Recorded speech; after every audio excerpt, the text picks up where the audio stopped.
Na Band FM, quem ama não esquece.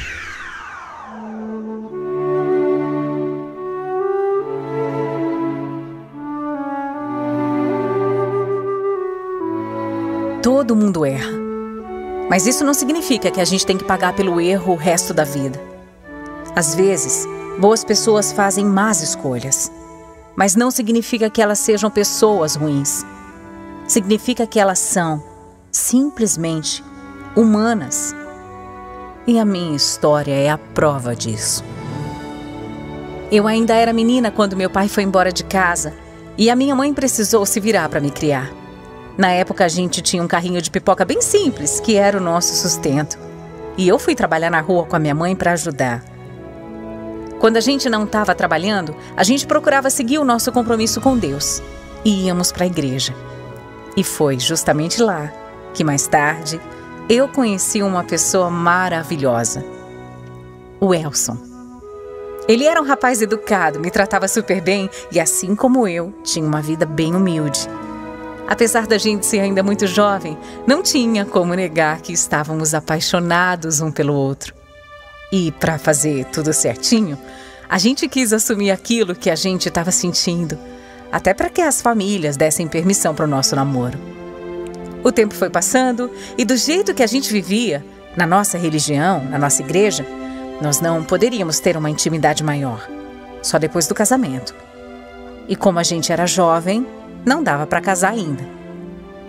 Então, bom, naquela coisa de juventude, no calor dos hormônios, nós decidimos largar a igreja e viver a nossa relação como a gente bem entendesse. E aí, imagine, né? 2 jovens imaturos, sem experiência alguma. Pois é, eu acabei engravidando ainda adolescente. Quando ele soube, ele não me abandonou não, pelo contrário, ele ficou ainda mais do meu lado. Se preocupou com absolutamente tudo e prometeu que nunca deixaria faltar nada para nós dois. Ele começou a trabalhar e resolveu construir uma casa lá nos fundos do quintal dos pais dele, para que a gente pudesse, pelo menos, ter o nosso cantinho. Com a chegada do nosso Gabriel, tudo ficou perfeito. Eu amava ser mãe. E o Elson era um paizão incrível que cumpria com a palavra e não deixava faltar nada. Entre trancos e barrancos, a gente trabalhou muito, mas muito mesmo, para que o Gabrielzinho crescesse com todo o conforto possível. Depois de muitos anos, o Elson me fez um pedido. Um sonho que estava guardado na cabeça dele já tinha tempo. Ju, eu tava pensando aqui. O Gabriel já tá grandinho. A vida já não é tão corrida como era antes, né? Já tá tudo mais tranquilo. E se a gente aumentasse a nossa família, hein? Dar um irmãozinho ou quem sabe uma irmãzinha pra ele? O que você acha? Amor, eu acho uma ideia maravilhosa. Claro, não é tão simples assim, né? Eu vou precisar ir ao médico, fazer acompanhamento. Sim. Eu já tomo remédio há tanto tempo, né? Há tantos anos. Será que isso atrapalha? Mas, sei lá. Você tem certeza que é isso mesmo que você quer? Claro, tenho certeza. Olha, eu vou poder participar mais dessa vez, acompanhar as consultas, planejar tudo com muito carinho, sabe?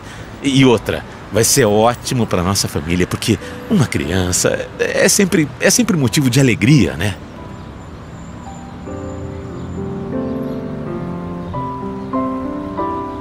O Elson tinha razão. Já tinha passado muito tempo desde o nascimento do Gabriel e nós estávamos prontos pra gente ter o nosso segundinho. Só que tinha esse detalhe.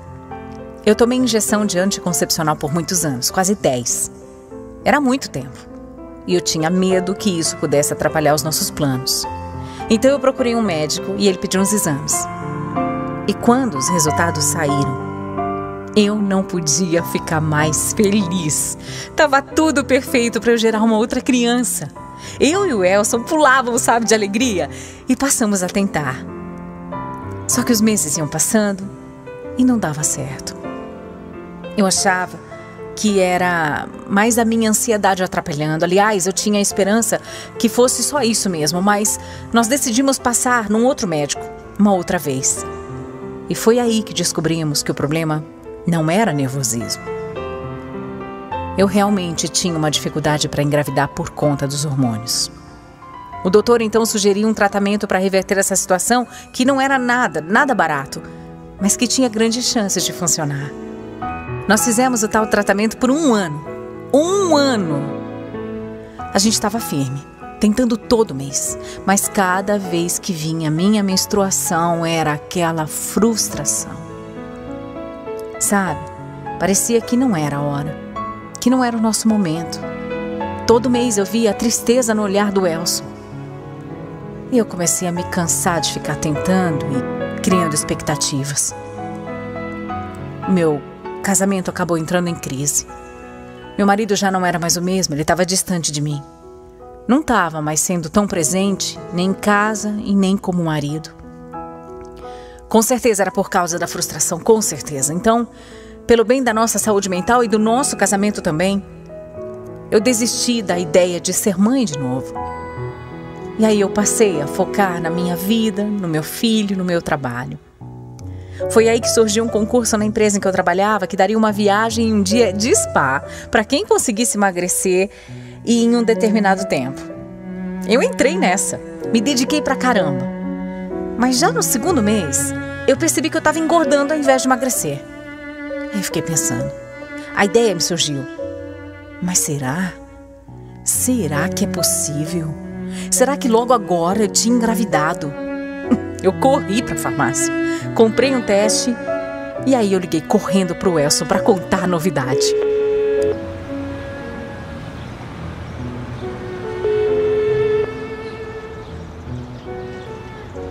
Meu Deus do céu, como grávida? Justo agora? Caramba, depois de 1 ano isso foi acontecer. Como é que isso foi acontecer? Ué, amor, eu achei que você ia ficar feliz. Não entendi sua reação. Mas é que... Você estava tão animado antes e agora...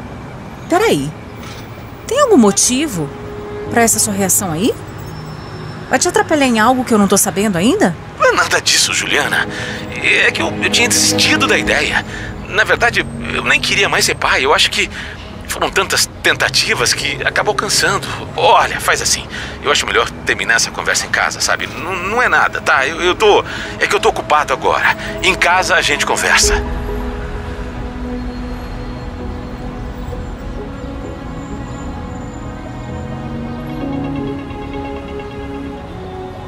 Ele desligou sem demonstrar nenhuma felicidade com a gravidez. Pelo contrário, foi como se fosse uma coisa ruim para ele. Eu fiquei arrasada. Completamente arrasada. E confesso também que eu fiquei com uma pulga atrás da orelha. Justo agora? O que ele queria dizer com isso? Como assim justo agora? Agora o quê?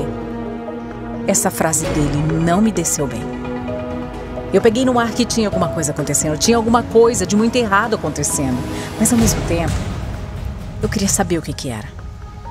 Me deu medo de descobrir. Descobri algo que eu não queria, bem naquele momento. Mesmo assim, eu cheguei em casa e fui logo colocando ele na parede. Mas o Elson jurou de pé junto que não tinha nada, e que era coisa da minha cabeça. Eu fui firme com ele. Falei que se ele quisesse criar a criança comigo, ótimo, mas se também não quisesse, estava tudo bem. Eu era uma mulher forte, não tinha medo de serviço, não. Aliás, por medo do que poderia acontecer, eu já passei a trabalhar mais ainda nessa fase.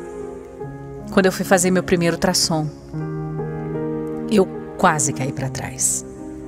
Meu bebê já estava com 5 meses. E como eu estava com aquela bagunça de hormônios, eu nem percebi que eu estava grávida há tempos.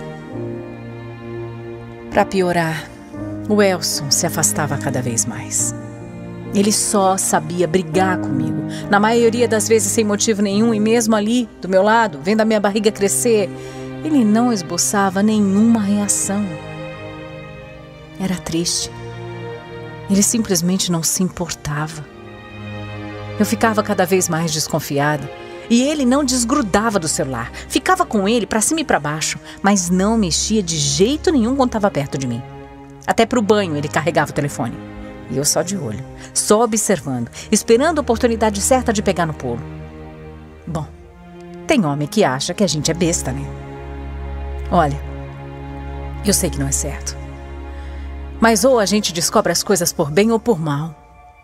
E foi um dia em que ele foi tomar banho e não levou o celular que eu peguei. Eu olhei a marca dos dedos na tela e descobri a senha. Mulher quando quer, meu bem, mulher quando quer consegue tudo. Quando desbloqueou, tava lá, tava tudinho lá. Uma bela de uma traição. Eu descobri tudo. Era uma menina nova da empresa dele, inclusive mais nova do que eu. Que horrível.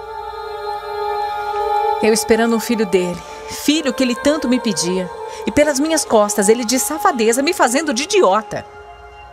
Quando ele saiu do banho, eu respirei fundo, mostrei pra ele que eu já sabia de tudo e ele confessou.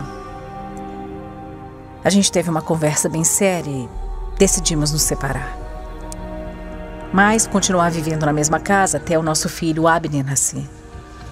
A gente também queria preparar o Gabriel para não ser algo traumático. E aí sim, cada um ia para o seu lado. Foram meses angustiantes, dormindo em quartos separados. A gente passou a ter uma relação superficial mesmo. E o contato era mínimo. Ele ainda sumiu para avaliar a tal moça. E quando eu não estava em casa com o Gabriel, ele até levava a namorada lá. Com a minha autorização, é claro. Pois é. A nossa vida tinha que andar de uma forma ou outra, não tinha? Não dava para reconstruir um casamento. E eu nem pensava nisso. Pelo contrário, eu estava nervosa para que o Abner nascesse logo, para eu resolver logo a minha vida. Faltando tão pouco para ele nascer, eu tive uma contração extremamente forte e eu entrei em trabalho de parto. Pro desespero de todo mundo, eu tive uma pré-eclâmpsia também. A minha pressão baixou de vez e eu precisei de adrenalina para poder voltar a viver. Os médicos ficaram naquela correria e o Elson segurou minha mão bem forte na hora, pedindo para eu ser forte. Eu só me lembro de escutar o choro do meu filho. Olhar para ele bastante emocionada. E depois eu apaguei. Apaguei por 8 horas. E quando eu acordei, o Elson estava lá no quarto.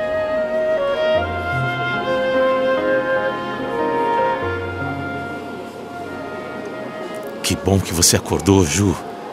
Como eu rezei por você, pelo Abner. Foi um susto enorme, mas graças a Deus, está tudo bem.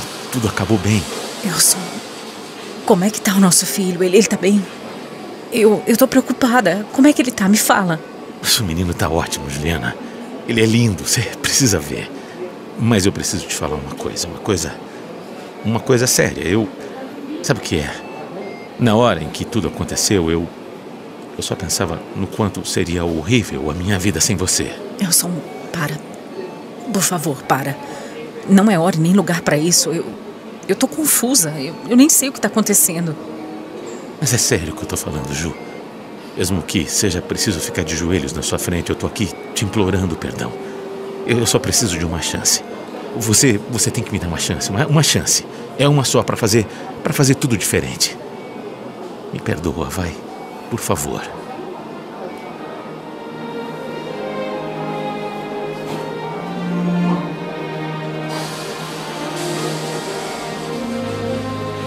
Eu fiquei com medo. Eu fiquei confusa também. Será que era de coração isso? Ele estava ali, na minha frente, com os olhos marejados, pedindo perdão. Eu fiquei de pensar depois daquele dia. Se fosse para voltar, teria que ser com a certeza de que ele tinha mudado realmente, mudado para valer. Na nossa casa, ele estava diferente. Uma cara de quem estava só esperando uma oportunidade para fazer tudo diferente e ser feliz com a família completa outra vez. Então, depois de muito pensar, eu levei em consideração os nossos 14 anos juntos e dei de coração o meu perdão para o Elson. Eu digo que foi a melhor coisa que eu fiz por nós, porque finalmente a nossa família voltou a ser o que era, sólida. Ele mudou demais, se tornou presente em casa. A nossa relação melhorou muito, bastante, e até resolvemos voltar a frequentar a igreja com os nossos filhos, assim como era quando éramos mais novos. Hoje eu olho para trás e eu não me arrependo nem por um minuto de ter perdoado o Elson.